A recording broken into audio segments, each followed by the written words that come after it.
Que se produjo una estampida humana dejó 35 muertos por asfixia y más de 50 heridos en el cortejo fúnebre del general de la Guardia Revolucionaria. Miles de personas asistieron al acto en Kermán, ciudad natal de Soleimani, quien murió en un ataque con un dron estadounidense en Bagdad el viernes pasado. El entierro del comandante fue aplazado y el comité organizador pidió a la población que abandone gradualmente la zona para evitar más desgracias.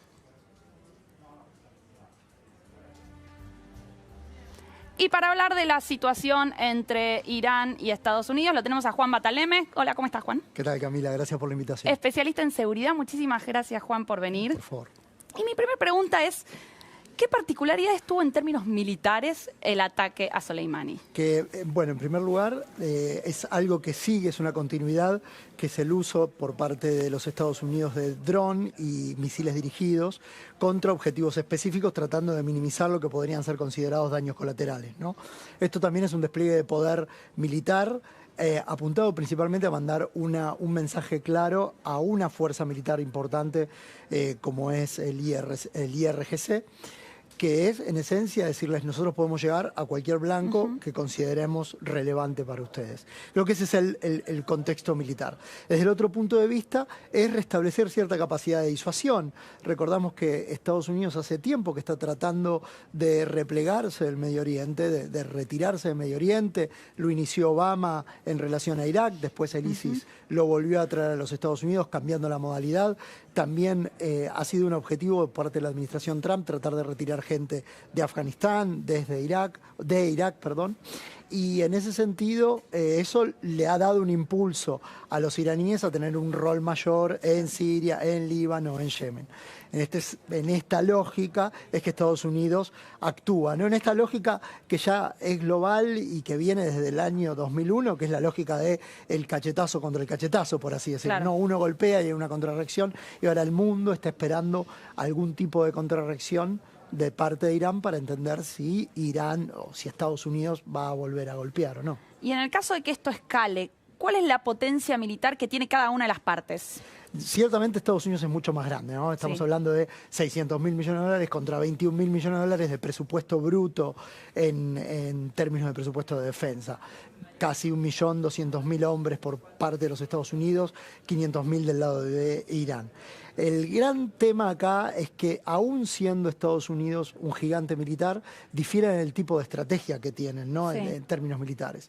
Mientras que Estados Unidos lo podemos pensar en términos más convencionales, en el sentido de que utiliza un dron, utiliza robots, utiliza bombarderos invisibles o más convencionales. Irán apuesta a una estrategia de desgaste a largo plazo, ¿no? Es este uso de los Quds, es este uso de los proxies, ¿no? Los Houthis en Yemen, para desgastar a los oponentes con los que se enfrentan. Entonces, la real diferencia está en el tipo de estrategia militar que Es muy utiliza. interesante eso que marcas. O sea, el próximo, si hubiera un próximo conflicto entre estas dos partes, son contendientes que van a estar usando estrategias completamente distintas. Completamente distintas, ¿no? ¿Qué tipo de guerra sería?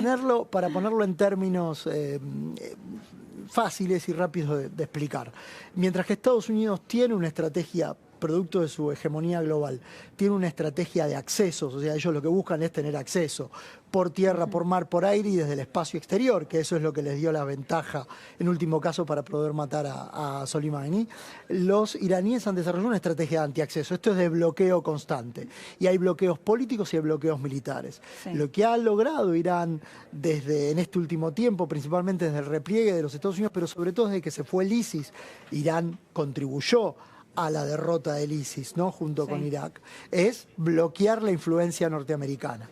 Entonces, en ese aspecto es que uno mira al conflicto militar moderno como algo mucho más multidimensional, ¿no? Claro. Entonces, Irán a lo que va a tratar es a bloquear accesos, a romper accesos, a evitar de que Estados Unidos pueda proyectar poder. Perfecto.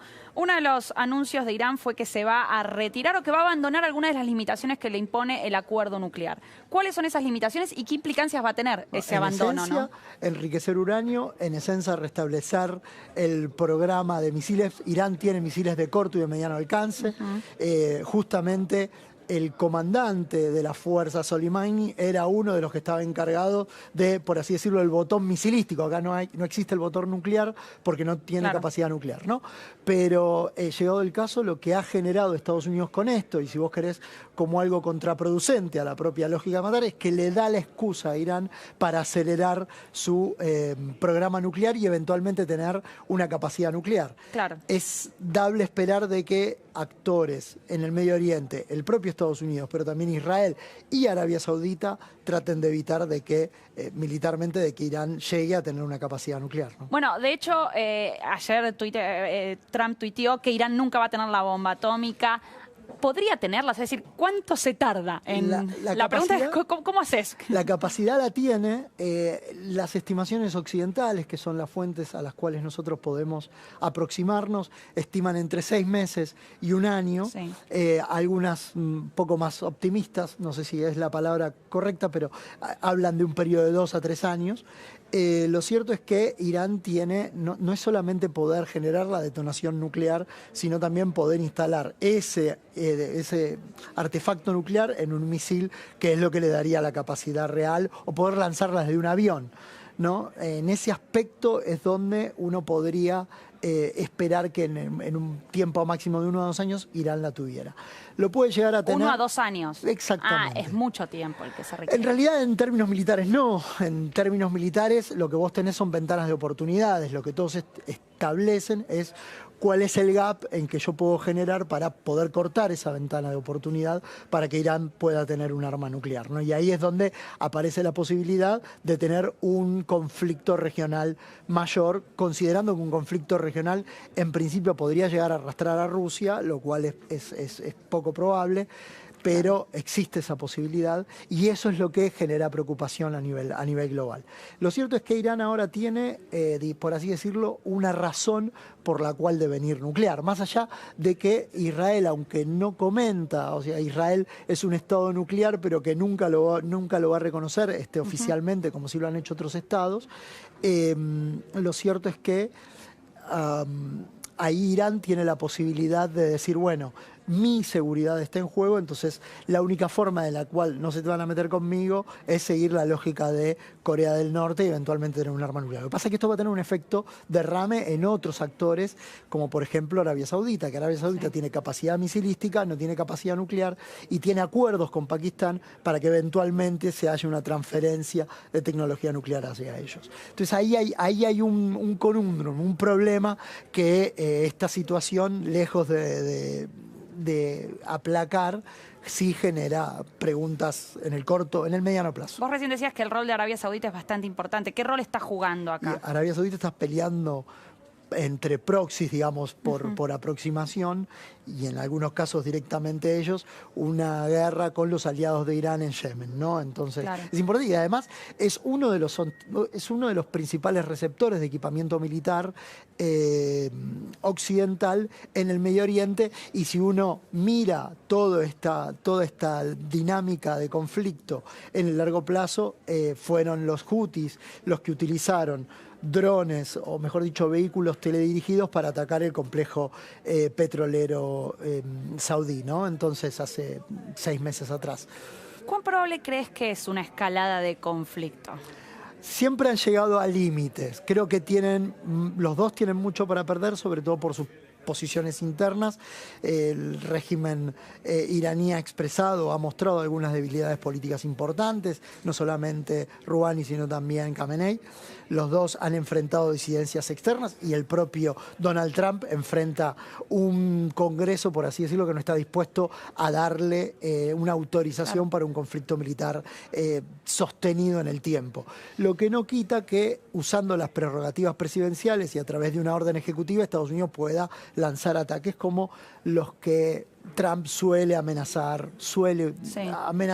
a veces más para esta, digamos, confrontación dialéctica que hay en Twitter o en las redes sociales, pero que apuntan más a los públicos internos que a los públicos externos. Existe la posibilidad, pero realmente a los dos les conviene en algún punto desescalar o pensar más en frío cuál va a ser su estrategia. ¿Y crees que Irán está apuntando a desescalar o está apuntando a moderarse o...?